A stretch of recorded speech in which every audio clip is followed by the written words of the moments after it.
was infuriated when people that I knew that I was friends with were trying to tell me that Hillary Clinton was a good choice.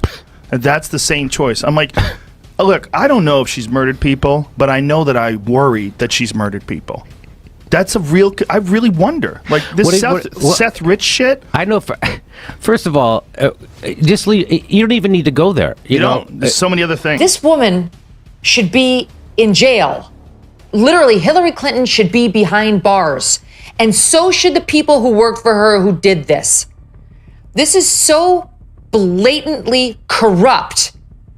She wanted to distract from her email scandal. She cooked up a plan to accuse Trump of being a Russian agent. Hillary Clinton isn't the kind of figure who needs an invitation to be joked about. Her time in politics is so packed with history that it feels larger than life, and she brings years of public missteps along with it. For Megyn Kelly and Joe Rogan, the material practically shows up on its own. From headline-making controversies to awkward speeches and campaign efforts that fell apart fast, there's no shortage of examples. Her mistakes are already out in the open, and her long career has given comedians more fuel than they could ever use. I mean that Hillary would have been a good choice either. She was a terrible choice. We should be, in my view, repealing something called Section 230, which gave platforms on the internet immunity because they were thought to be just pass-throughs, that they shouldn't be judged for the content that is posted. She's a corrupt politician, one of the most unlikable people that's ever run for office. We now know that that was an overly simple view. They were trying to get people to be supporting her just because she's a woman. Hillary Clinton has a very weird and I think shitty marriage. I don't think she has a husband who is in love with her or faithful to her. And I think I can't really blame him because she seems to have accepted this behavior since the inception of their marriage.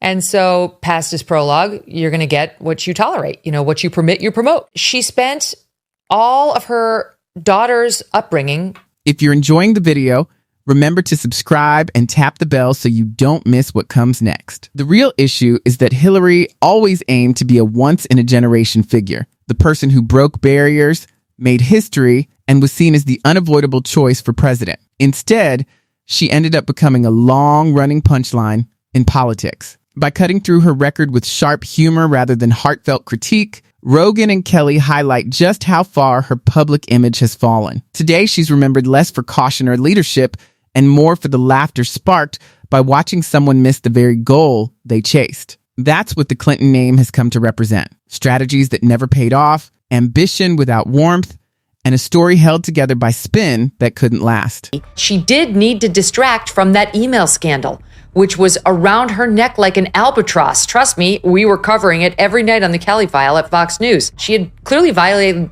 the law with that homebrew server that had been accessed by foreign agents. She compromised national intelligence information. She did things she would never have allowed anybody at the State Department to do under her. Rogan waves off the obvious flip-flops. Depending on the crowd she wanted to win over, Hillary could sound like a lifelong Washington insider 1 minute and a bold rule breaker the next. Kelly cuts in with a pointed thought. If your organization claims influence, yet every photo moment looks stiff and uncomfortable, maybe connecting with people isn't your specialty. Every stop on the campaign trail turned into a how-to guide for missing the mark with voters. It felt like she picked up her people skills from a robot that keeps spinning in circles and bumping into furniture. This one is wild. This is Hillary Clinton in like 2008, and Hillary Clinton saying some wild MAGA type shit. I think we got to have tough conditions.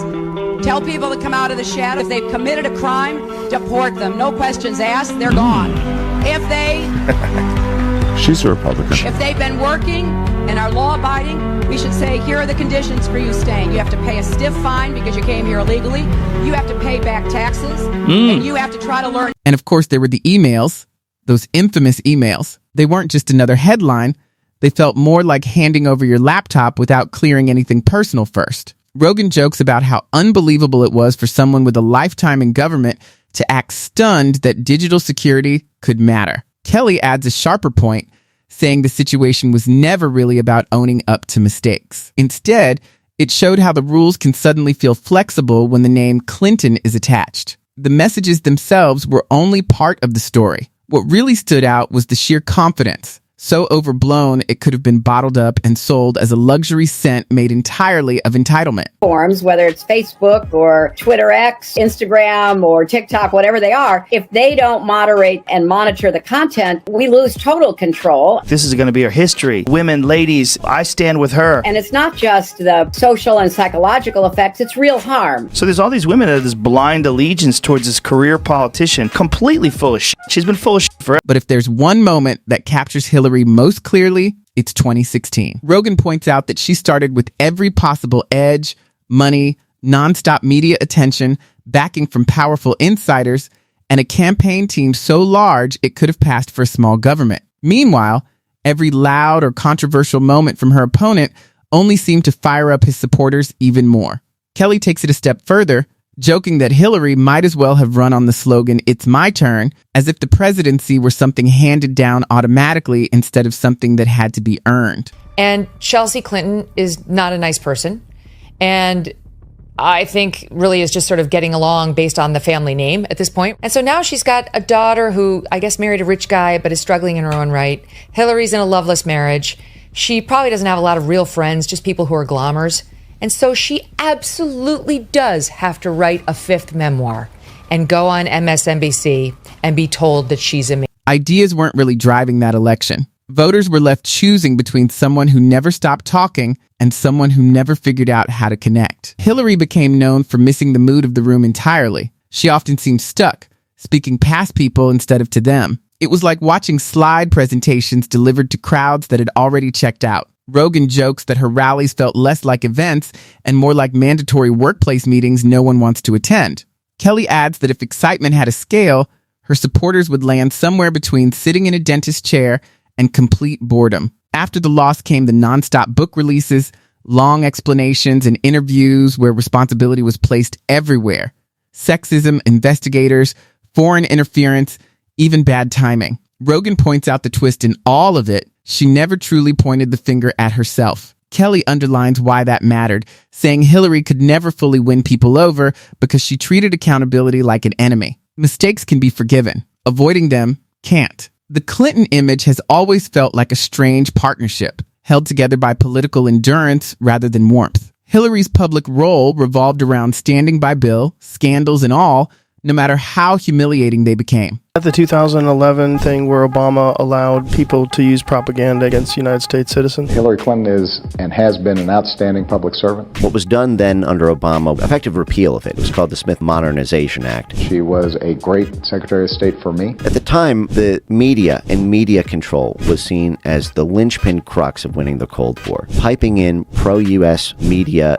Rogan sticks up for the world's most famous serial cheater while poking fun at the idea of someone trying to wear the crown of a feminist hero at the same time. Kelly zeroes in on the contradiction, pointing out that standing by Bill while preaching women's empowerment was bound to raise eyebrows. Then there were the speeches to Wall Street, which quickly turned into another tired routine. Earning massive paychecks to tell Goldman Sachs what they already believed somehow became proof of being for the people. Rogan jokes that a pantsuit-clad Hillary cashing checks while urging compassion would be the perfect enemy of real populism. Kelly adds to the absurdity, noting that even the smallest misstep was treated like a national emergency, with every pro-Wall Street comment guarded as tightly as classified secrets. Naturally, that only made things worse. Kelly compares her to an early test version of an AI assistant, while Rogan laughs at how someone so seasoned could make even unscripted moments feel rehearsed.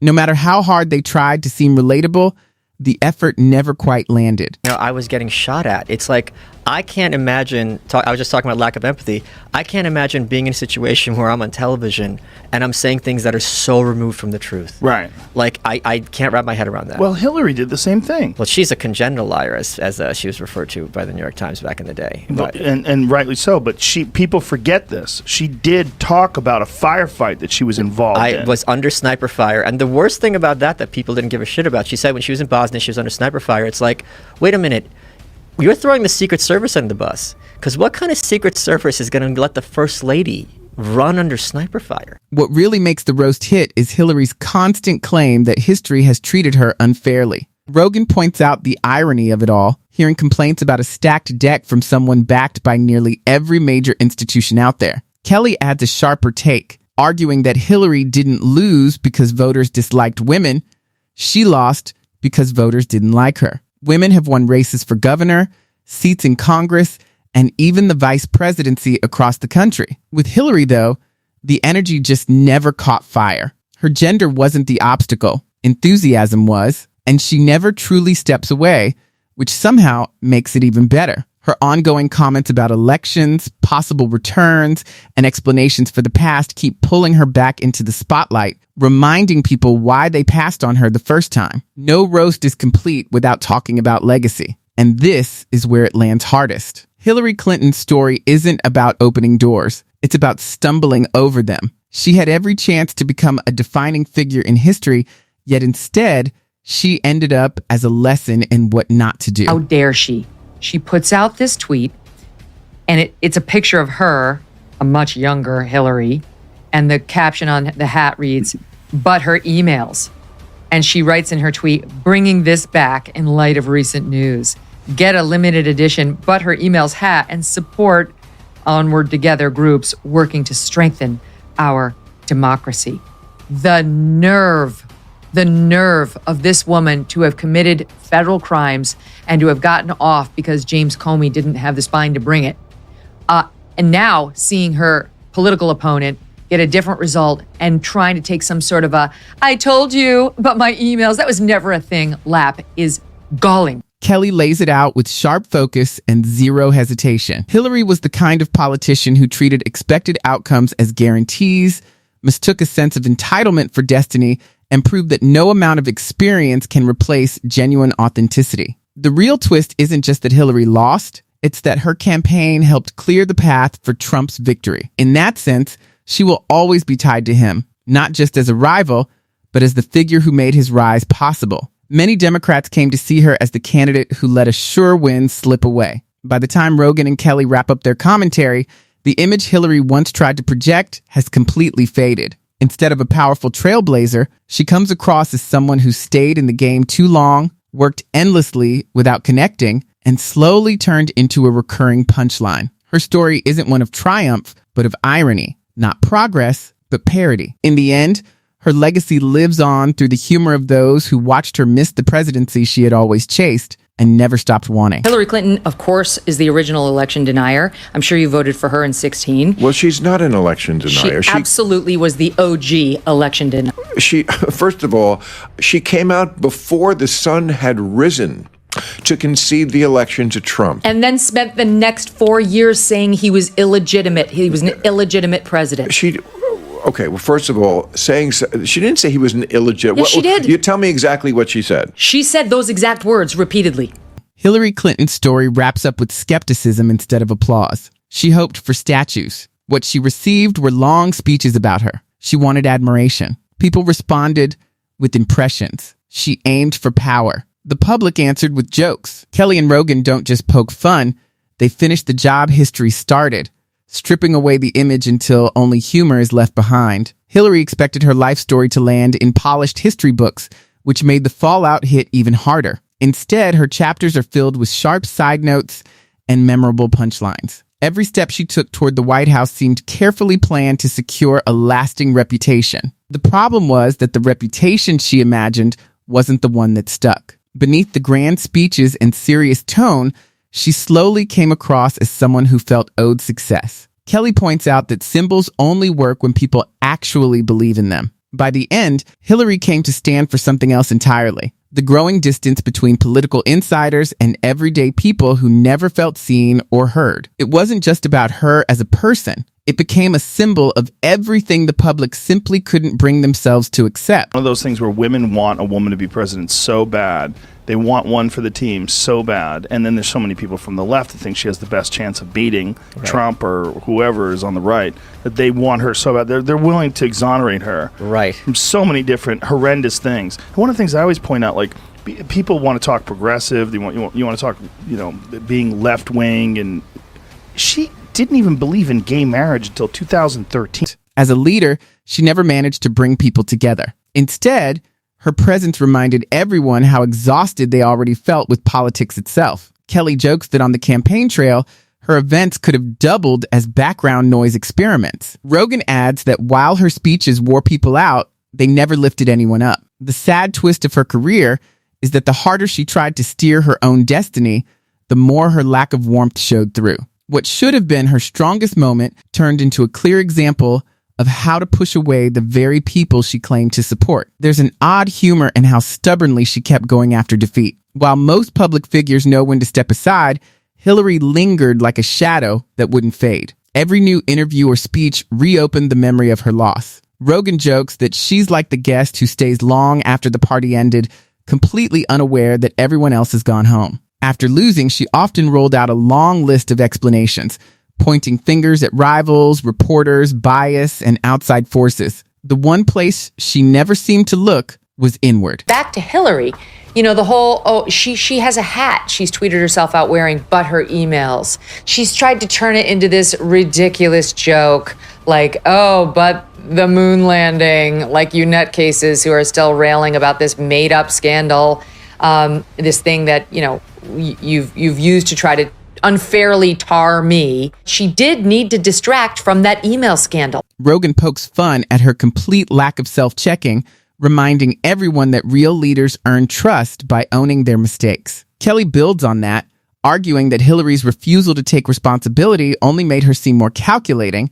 someone quicker to offer reasons than to look inward. Her explanations for losing, which turned interviews into long lessons in self-denial, ended up being almost as amusing as the defeat itself. One of the strangest contradictions in her public life was her marriage. By standing beside a man whose behavior would have ended most political careers, she still tried to present herself as a symbol of women's empowerment. Even her attempts to seem genuine, talking about hot sauce, awkward dance moments, and carefully scripted conversations, often backfired. Instead of warmth, they felt staged. Rogan jokes that these appearances looked like poorly rehearsed drills, highlighting how mechanical they seemed. Kelly adds that authenticity can't be manufactured, and every forced effort only made the gaps more obvious. In the end, Hillary became less of an example of leadership and more of a cautionary story about failing to connect with people. Losing an election isn't the deepest embarrassment. Politicians lose all the time. Many are still respected for trying. In her case, though, the attention came for all the wrong reasons. Rogan and Kelly didn't need to invent material. Her missteps wrote it for them. The laughter is shared by the audience, but the lingering sadness belongs to her alone.